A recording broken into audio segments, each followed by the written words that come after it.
The rain had no mercy that night. It fell hard and cold, soaking the empty road and washing the small town into silence. Streetlights flickered, as if even they were tired of watching people lose.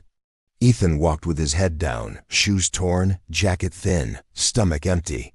Every step felt heavier than the last. His phone buzzed in his hand. A reminder. Court hearing to 9 a.m. Final decision. Ethan stopped walking. Tomorrow was not just a date. It was the end of the road. One wrong word, one wrong look, and he would lose everything. Freedom, dignity, any chance of starting again. He had already lost his job, his room, and most of the people who once called him family. This hearing was the last thread holding his life together. He slid the phone back into his pocket and kept walking. Then he heard it. Not traffic, not rain. A sound that did not belong on an empty road. A child's scream. Ethan froze. The scream came again, thin, sharp, full of panic. Not crying. Fear. He looked around. The road was almost dark, trees on both sides, rain blurring everything. Then he saw a car pulled off to the side, hazard lights dead, door slightly open. Another scream. Ethan's heart began to race. He told himself to keep walking. This town had taught him a lesson long ago: mind your business or pay the price. He had paid before. He could not afford it again, not tonight. Not before court, but his feet stopped anyway. Two small figures stepped out from behind the car. Twin girls. They couldn't be more than 7 or 8, barefoot, dresses soaked through, hair stuck to their faces. They were holding each other so tightly it looked like letting go might break them. When they saw Ethan, they flinched. "Please," one of them whispered, voice shaking. "Don't go." Ethan swallowed hard. I'm not going to hurt you," he said softly. The other girl looked behind the car, then back at Ethan. Her lips trembled. "He said he'd come back." "Who?" Ethan asked. "The man," she said. "He told us to wait." Ethan glanced at the car. The driver's seat was empty. No bags, no phone. No sign of anyone rushing to get help. The door handle was smeared with something dark. Blood. Ethan felt a chill run through him. "How long have you been here?" he asked. The girls didn't answer. They just shook. Then headlights appeared in the distance. A black car. It slowed as it passed. Too slow. Ethan's body tensed. The car moved a few feet ahead, then stopped. Reverse lights flicked on. The girls gasped. "That's him," one whispered. Ethan stepped forward without thinking, placing himself between the girls and the road. The black car paused, rain beating against its windows. For a moment, nothing happened. Then it drove away. Ethan didn't relax. He knew that kind of pause. The kind where someone decides whether you matter or not. He looked down at the girls. They were shaking so badly he could feel it through his clothes. "You can't stay here," he said. "It's not safe.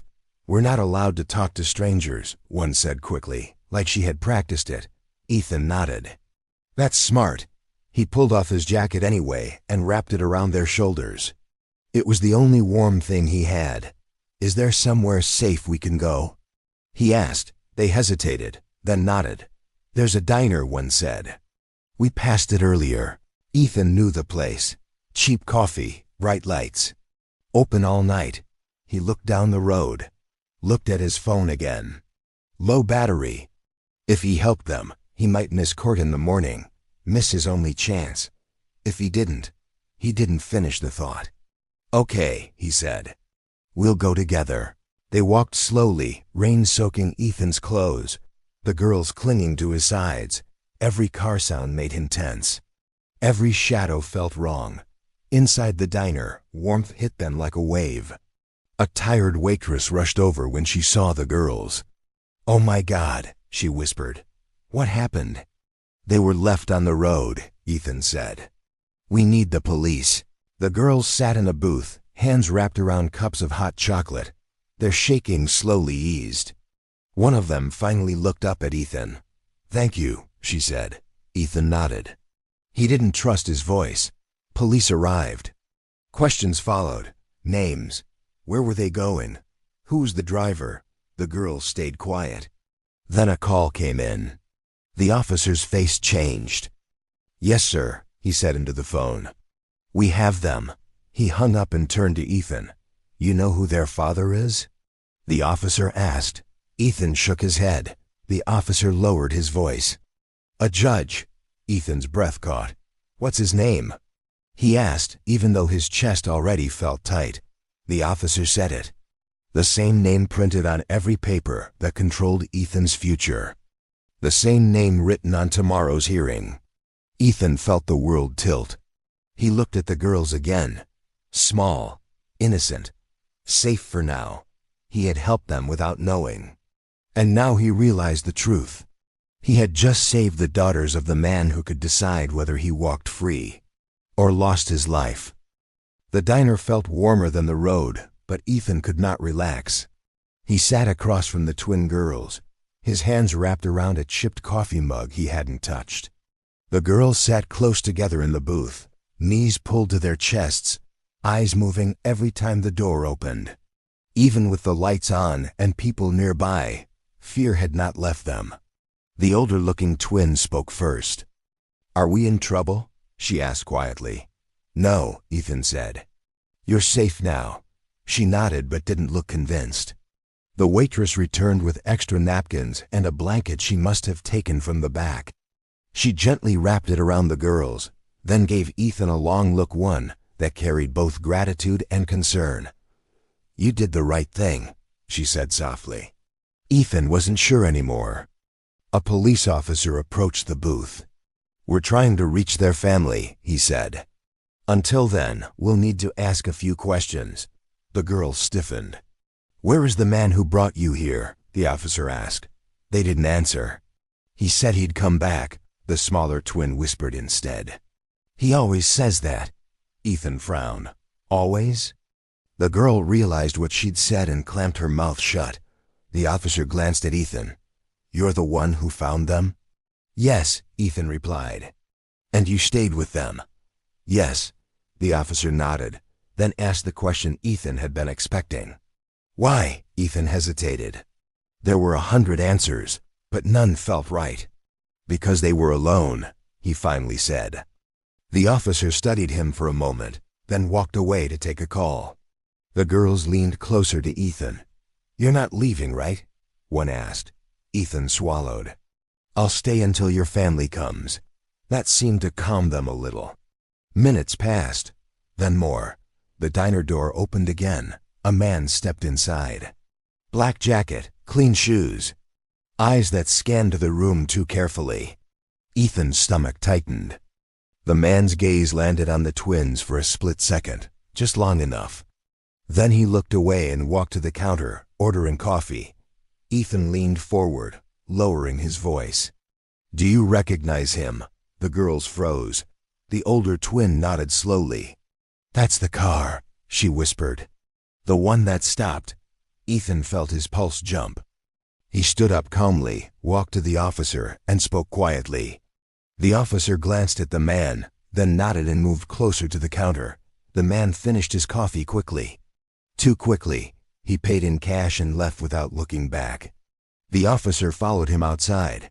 Ethan exhaled, his hands shaking. "You did good," he told the girls. They didn't smile. Another officer returned moments later. "Their father is on his way," he said. Ethan's chest tightened again.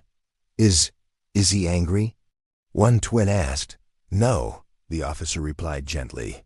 "He's just worried." The girls exchanged a look that didn't match the officer's words. Time slowed. Then the diner fell quiet. A black SUV pulled up outside, not the same one as before. This one was expensive, silent, heavy. 2 men stepped out first. Then the girl's father entered. He was tall, calm, well-dressed. His face showed control more than relief. His eyes went straight to the twins. They ran to him. He held them tightly, too tightly, then pulled back and scanned the room. His gaze landed on Ethan.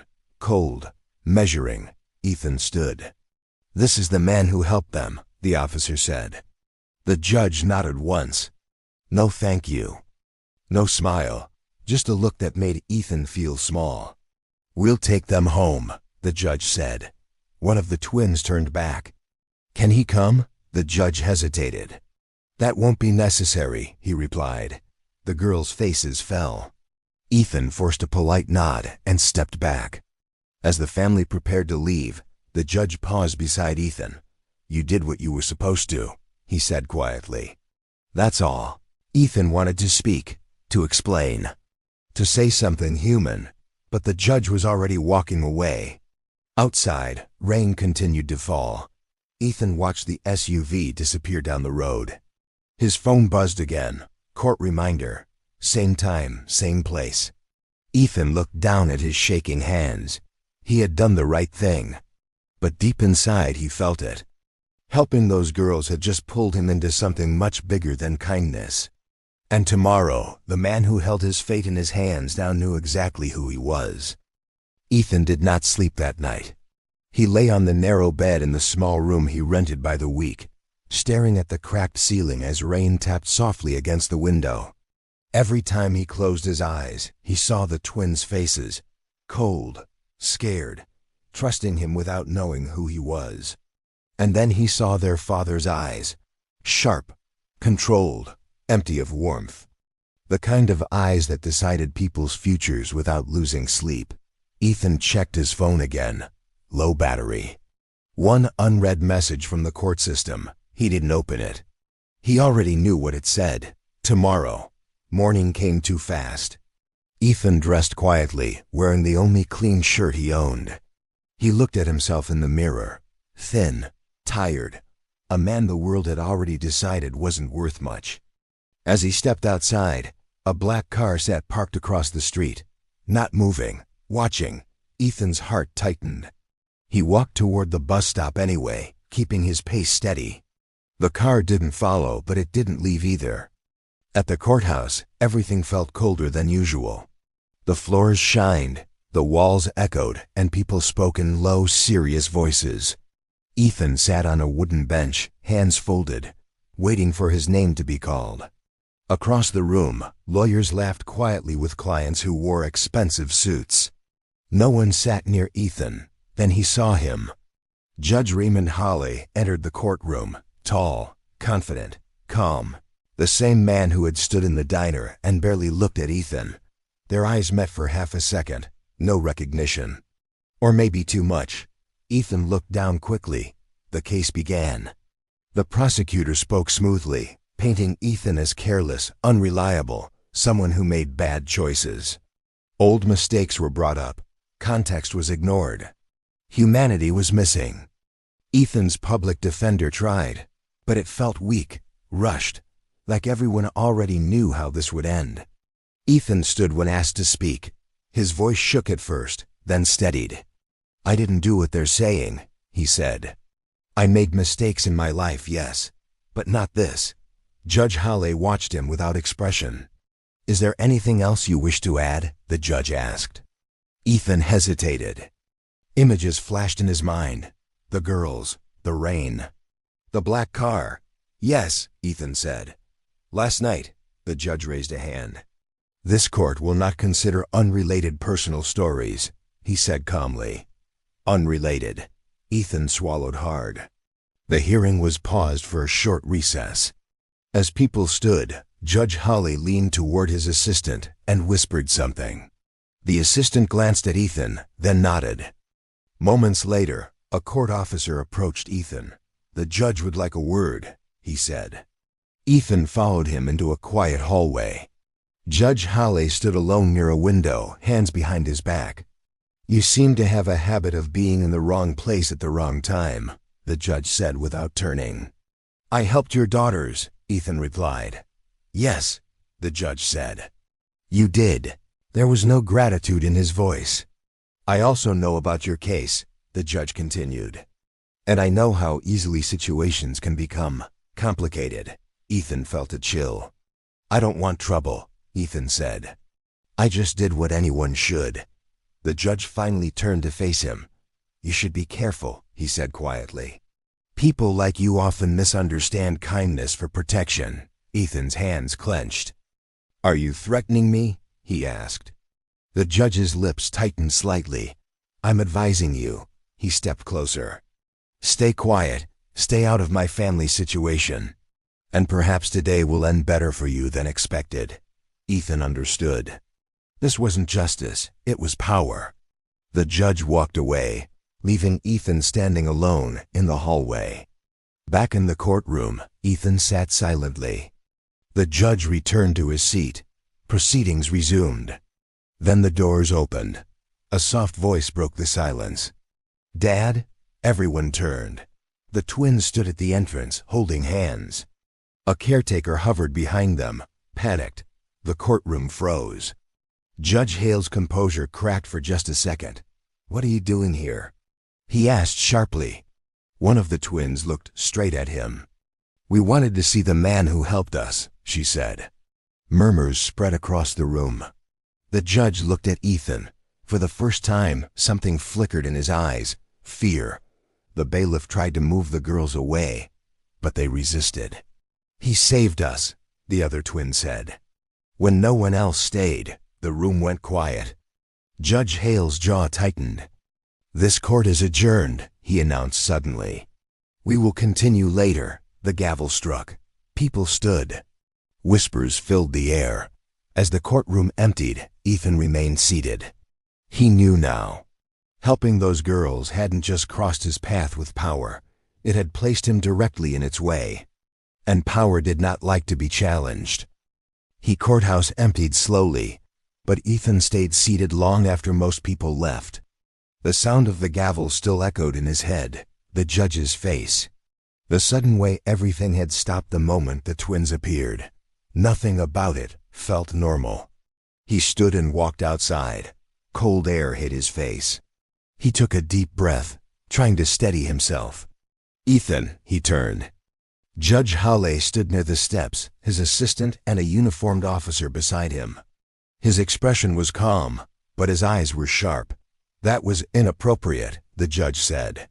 "Bringing children into a courtroom. They came on their own," Ethan replied quietly. The judge studied him. "That may be what they believe," the officer cleared his throat. "Sir, we should give us a moment," the judge said. The officer hesitated, then stepped back. Judge Haley lowered his voice. "You're creating a situation that doesn't help you." "I didn't ask for this," Ethan said. "I didn't ask to meet your daughters either." The judge's jaw tightened. "You crossed a line," he said. "And lines exist for a reason." Ethan felt something rise in his chest, not anger. Something steadier. "They were scared," Ethan said. "I helped them. That's all." The judge looked away, toward the street. "You don't understand how dangerous kindness can be," he said. Ethan almost laughed. "No," he said softly. "I think you forgot." The judge turned back sharply. For a moment, it looked like he might say something honest. Then his face hardened again. "This court will reconvene tomorrow," he said. "Until then, I suggest you stay away from my family." Ethan nodded. He didn't trust himself to speak. Across town, the twins sat in the back of the SUV, wrapped in blankets, eyes fixed on the window. "Why was he upset?" Lily asked. Grace, their caretaker, glanced at the driver before answering. "Your father is under a lot of pressure." Nora frowned. "He didn't even say thank you," Grace sighed. "Your father shows care in different ways." The girls didn't respond. At home, the house felt too quiet, too big. The twins were put to bed early, but sleep didn't come. Nora stared at the ceiling. Lily clutched Ethan's jacket, the one he had wrapped around them. No one had taken it away yet. "He was nice," Lily whispered. "He was scared too," Nora said. "How do you know?" "Because his hands were shaking," Nora replied. Downstairs, Judge Hale sat alone in his office, documents spread across his desk. One file sat on top, Ethan's. He flipped through it, frowning. This was supposed to be simple, a clean ruling, a quiet ending. His phone buzzed. An unknown number.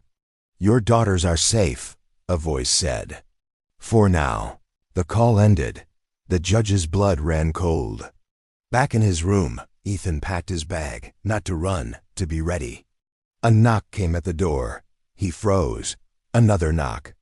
Ethan opened the door slowly. A woman stood there. Late 30s, tired eyes, nervous hands. "I'm Grace," she said. "I look after the girls." Ethan blinked. "How did you find me?" Grace swallowed. "The girls wouldn't stop asking for you." Ethan stepped aside, letting her in. "They said you saved them," Grace continued. "They said someone was watching them that night." Ethan nodded. "Someone was." Grace hesitated. "There's something else." She took out her phone and showed Ethan a photo. A black car. A license plate half hidden, but familiar. "I've seen this car before," Grace said. "Near your court case. Near the girls' school. It's not a coincidence." Ethan felt his stomach drop. "This isn't about me," Grace said quietly. "Or even about the judge. It's about control." Silence filled the room. Outside, a car engine started. Slow, deliberate. Ethan looked toward the window. The black car was back. And this time, it didn't drive away. Ethan didn't move. He stood near the window, watching the black car idle across the street. Its engine hummed softly, like it had all the time in the world. Like it wasn't afraid of being seen. Grace noticed his stillness. "It's him, isn't it?" She whispered. Ethan nodded. "The same car from the road."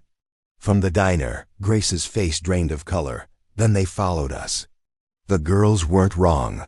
The car stayed for a long moment, then slowly pulled away. Not running, warning. Grace sat down heavily. Her hands trembled. "I knew something was wrong that night," she said. "The driver was different, quiet, always on the phone." Ethan listened carefully. "He stopped the car suddenly," Grace continued. "Said there was a problem with the route. He told the girls to wait and walked away. I went after him, but he locked the doors remotely. I couldn't reach them." Her voice broke. "I thought I'd lost them." "You didn't," Ethan said gently. Grace wiped her eyes. "The girls haven't told anyone the full truth. They think they'll get in trouble." Ethan looked down. "What truth?" Grace hesitated.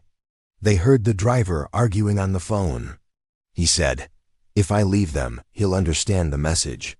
Ethan felt a cold weight settle in his chest. A message.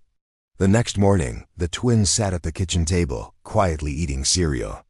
Ethan watched them from the doorway. They looked smaller in daylight. More fragile. Nora glanced up. "Is he coming back?" "No," Ethan said.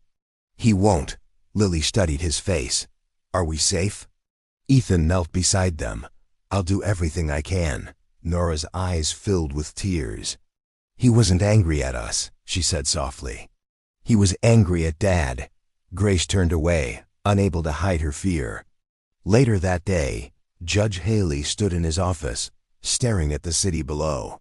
The phone rang again. "Unknown number. You've been warned," the voice said. "Your decision tomorrow decides what happens next." The line went dead. The judge closed his eyes. For the first time in years, the law felt small. Back at Ethan's place, a knock came at the door, not loud, not polite, urgent. Ethan opened it to find an older man in a plain jacket. No badge, but his eyes were honest. "Name's Bennett," he said. "Off duty. I need to talk." Inside, Bennett listened carefully as Ethan and Grace explained everything. He didn't interrupt. When they finished, he nodded slowly. "I've seen that car," Bennett said. "Not officially, but enough times to know it doesn't belong here."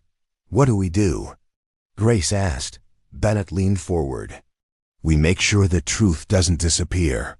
That night, Ethan barely slept. Every sound made him tense. Every shadow felt closer than it should be. At dawn, he stepped outside. An envelope lay on the ground by his door. No name. Inside was a single photo. Ethan, standing between the twins on the road. Taken from far away. Written on the back, "Walk away, or they pay." Ethan's hands shook. He went back inside and placed the photo on the table. Grace covered her mouth. Nora stared at it. That's when you saved us." "Yes," Ethan said. Lily looked up at him. "Why are they angry at you?" Ethan didn't answer. Because kindness wasn't supposed to interfere with power. Across town, Judge Holly sat in his car, parked outside the courthouse. He looked at the photo he had received minutes earlier. Same message, same threat. His daughters were being used. And so was the man who saved them. For the first time, the judge understood something he had ignored for years. This wasn't about law, it was about fear. And fear didn't care who you were. As Ethan prepared to leave for court, Grace touched his arm. "If you walk in there today," she said, "they'll crush you." Ethan looked at the twins. Nora met his eyes. "You didn't leave us." Lily nodded. "Please don't leave now." Ethan took a deep breath. "I'm not walking in to fight," he said. "I'm walking in to tell the truth." Outside, the black car waited at the corner. Inside, a poor man chose not to be silent. Ethan sat on the bus, staring at his reflection in the dark window. Every bump on the road felt like a reminder of how close he was to losing everything. The photo was folded in his pocket. The threat still echoed in his head. Walk away, or they pay. He closed his eyes and remembered how all of this had started. 3 years earlier, Ethan had been working at a warehouse on the edge of town. Long hours, low pay, but it was honest work. One night, a machine malfunctioned. A shipment worth thousands was damaged. The supervisor panicked. Someone had to take the blame. The real mistake belonged to a manager's relative. Someone with money. Someone protected. Ethan was offered a choice. Sign the report or lose the job and be blacklisted. He signed. That single signature followed him everywhere. No promotions, no good references. Then came the accusation tied to stolen inventory, something he never took. He didn't have money for a real lawyer, just a public defender juggling too many cases. And now Judge Holly. Back in the present, Ethan stepped into the courthouse. The same cold air, the same heavy silence. Judge Holly arrived minutes later, his face unreadable. But inside him, something was breaking. He had not slept either. Every time he closed his eyes, he saw his daughters standing in the courtroom, defending a man he had almost crushed without thought. The hearing began. The prosecutor spoke again, confident, clean, sure of victory. Ethan listened quietly. Then Judge Holly looked down at him. "Before we continue," the judge said slowly, "there are new concerns." The courtroom stirred. The prosecutor frowned. "Your Honor?" "I have reason to believe," the judge continued, "that this case may not have been handled properly." A ripple of whispers moved through the room. Ethan's heart pounded. Judge Haley glanced at Ethan. For the first time, his voice softened. "Mr. Ethan," he said, "you claim this case was never fair. Is that correct?" "Yes," Ethan replied. "Then speak." Ethan stood. He told everything. About the warehouse, the forced signature, the missing evidence, the black car, the threats. He did not beg. He did not accuse. He simply told the truth. Grace sat in the back with the twins, hands clasped tightly. Nora leaned forward. Lily held her breath. The prosecutor objected. Judge Holly raised a hand. "Enough," he said. Something had changed. Judge Holly leaned back, staring at the ceiling for a long moment. Then he made a decision that would follow him forever. "I am ordering a temporary suspension of proceedings," he said. "This case will be reviewed by an independent court." Gasps filled the room. The prosecutor stood. "Your Honor, this is highly irregular. So is intimidation," Judge Heil replied coldly. His eyes swept the courtroom. "And so is using children as leverage." Silence. Outside, the black car pulled away, slowly, as if it knew time had just turned against it. Later that evening, Ethan stood outside the courthouse, breathing air that felt lighter for the first time in years. He wasn't free. But he wasn't crushed either. Judge Holly approached him. Up close, the man looked older. "Telling the truth cost you everything once," the judge said quietly. It almost cost you again. Ethan nodded. I couldn't stay quiet. The judge hesitated. I spent my life believing the law protected the innocent. Somewhere along the way, I stopped checking. Ethan said nothing. The judge looked away. I failed you. That was all he said. Across the street, a figure watched from the shadows. Not the driver. Someone higher. Someone who didn't like losing control. And Ethan knew this wasn't over yet. But for the first time, power had blinked. And kindness had survived. The news spread faster than Ethan expected. By afternoon, people were whispering in courthouse hallways. Phones buzzed. Doors closed quietly. A case that was supposed to end cleanly had turned uncomfortable. That made powerful people nervous. Ethan sat alone on a bench outside the courtroom, hands folded, eyes fixed on the floor. Grace sat a few rows behind him with the twins. They spoke in whispers, as if loud words might break something fragile. Judge Holly had not returned yet. Then Ethan felt it, that familiar pressure, like someone was watching. He looked up. A man stood near the far wall. Gray suit, no badge, no expression. He didn't stare directly, but he didn't look away either. The man lifted his phone, typed something, and left. Ethan's chest tightened. The courtroom doors opened. Judge Holly entered. He looked different today. Tired, serious, focused in a way that left no room for comfort. The session resumed. The prosecutor tried to regain control, arguing technical rules and procedures. Words filled the room, but something underneath had changed. Fear had entered the process. Judge Haley listened quietly, then spoke. "Bring in the off-duty officer," he said. Officer Bennett stepped forward. He described the black car, the repeated sightings, the connection between Ethan's case and the girl's disappearance. Every word landed like weight. The prosecutor objected again. "Speculation," Judge Holly cut him off. "Then explain the threats." The room went still. Ethan felt Grace tense behind him. Judge Holly continued. "Explain why a private driver tied to this case has no employment record. Explain why a vehicle with altered plates appears near my daughters and the defendant." The prosecutor had no answer. A murmur moved through the room. Judge Haley leaned forward. "This court is not blind," he said, "and it will not be used." The gray-suited man returned, this time not hiding. He stood. "Your Honor," he said calmly, "perhaps this hearing should be postponed. For everyone's safety." The words sounded polite. The meaning was not. Judge Hale stared at him.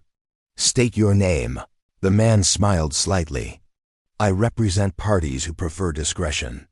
Ethan's hands clenched. Judge Hale's voice hardened. "This is a courtroom, not a bargaining table. Sit down." The man didn't. Instead, he glanced toward the twins. Grace pulled them closer instinctively. Nora stood. She was small, barely tall enough to see over the bench, but her voice carried. "He's lying," she said. Gasps echoed. Judge Haley stood sharply. "Who allowed?" Nora didn't stop. "That man scared us," she said. "He told the driver to leave us.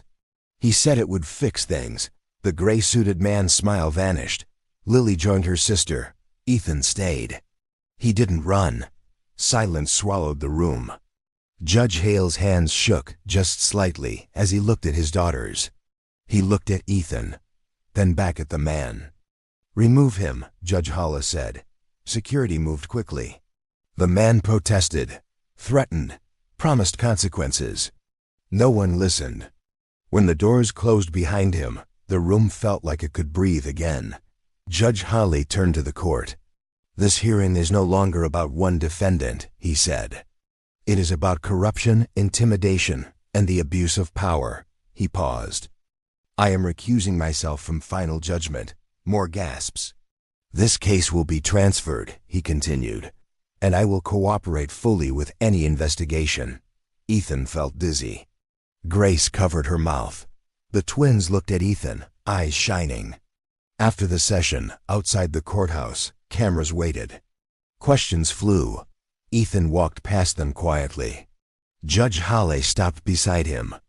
"They'll come after you," the judge said under his breath. "After all of us," Ethan nodded. "I know." The judge looked at his daughters. "But they won't win." That night, as Ethan returned to his room, he found the door open. Nothing was taken, except the photo. In its place, a note lay on the table. "You chose the hard way." Ethan folded it calmly. He was done being afraid. Because now, the truth had witnesses. And witnesses were dangerous. Morning arrived without peace. Ethan woke before the sun, the note still heavy in his mind. The room felt different, now not because something was missing, but because something had changed inside him. Fear was still there, but it no longer ruled him. Outside, the town buzzed with quiet tension.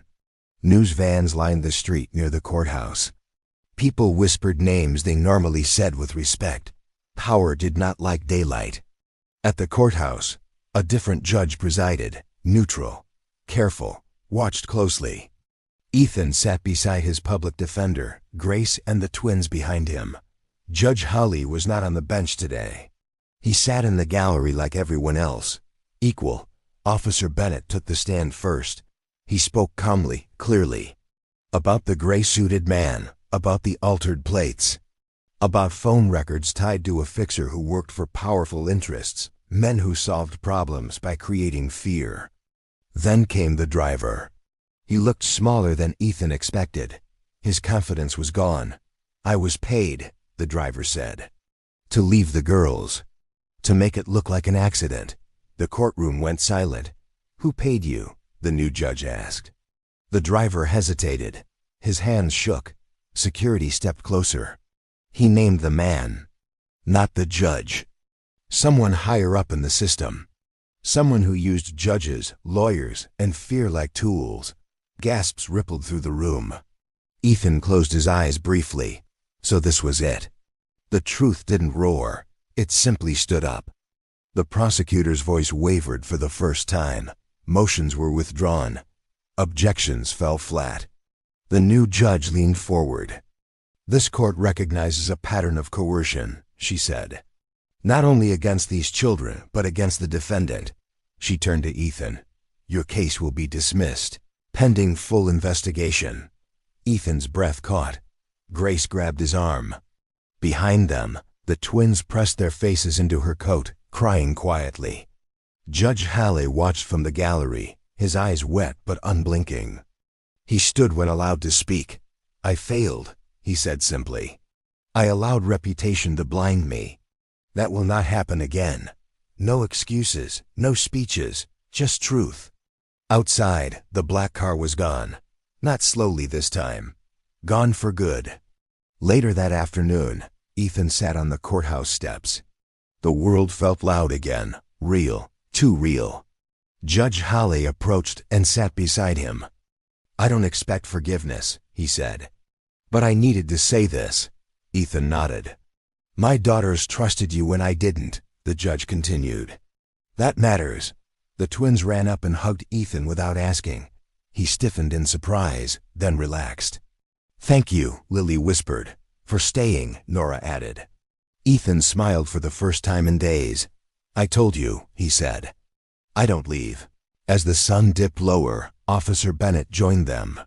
"It's over," he said. "For real this time." Ethan looked at the sky. "Feels strange. Freedom usually does," Bennett replied. Grace laughed softly, tears still on her cheeks. That evening, Ethan returned to his room and packed his bag again. Not to be ready to run, to move forward. He placed the folded note from the fixer on the table, then tore it in half. Power had tried to silence him. Kindness had answered back. And kindness had won. The town slowly returned to its routine, but for Ethan, nothing felt the same. For the first time in years, he woke up without fear pressing on his chest. No court reminders, no threats. No feeling that the world was waiting to crush him. Just morning light slipping through the window and the sound of life moving on. He sat on the edge of the bed, breathing it in. Freedom didn't arrive loudly. It came quietly like relief. A few days later, Ethan stood outside the diner where everything had changed.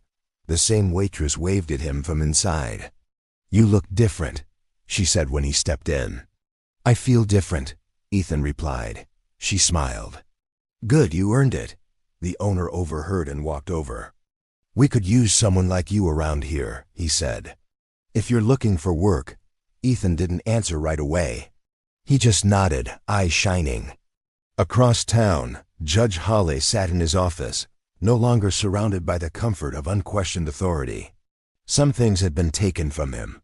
Titles, silence, certainty. But something else had returned. Honesty. He watched his daughters play in the yard through the window. They laughed freely now. No shadows in their eyes. No fear in their voices. Grace joined him. "They talk about Ethan all the time," she said gently. Judge Holly nodded.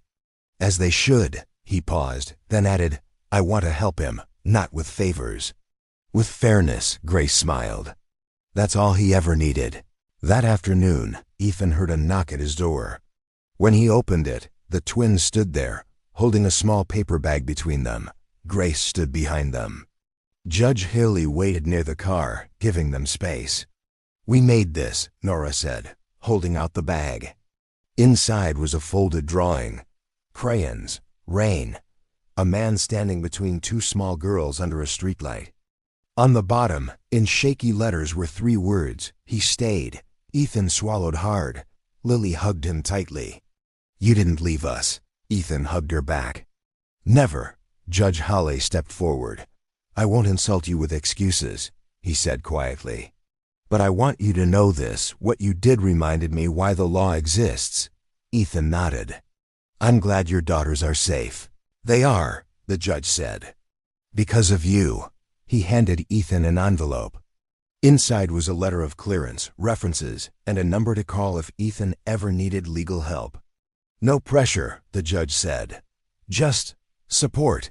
Ethan accepted it. That night, Ethan walked the same road where he had first heard the screams. The rain was gone. The street was quiet, peaceful. He stood there for a moment, remembering the fear, the choice, the cost. He could have walked away. No one would have blamed him.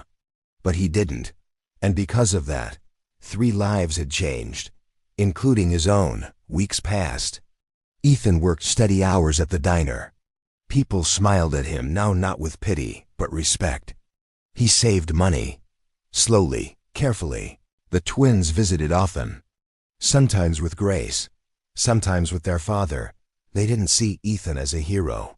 They saw him as something better, safe. One evening, as the sun set, Nora asked him a question. "Why did you help us?" she asked. Ethan thought for a moment. "Because someone once didn't help me," he said. "And I know how that feels." Lily nodded seriously. "We won't forget." Ethan smiled. "That's enough." The world didn't suddenly become fair. Ethan didn't become rich. But he was no longer invisible. And sometimes, that was the greatest victory of all. Because when kindness stood against power, kindness didn't lose. It endured.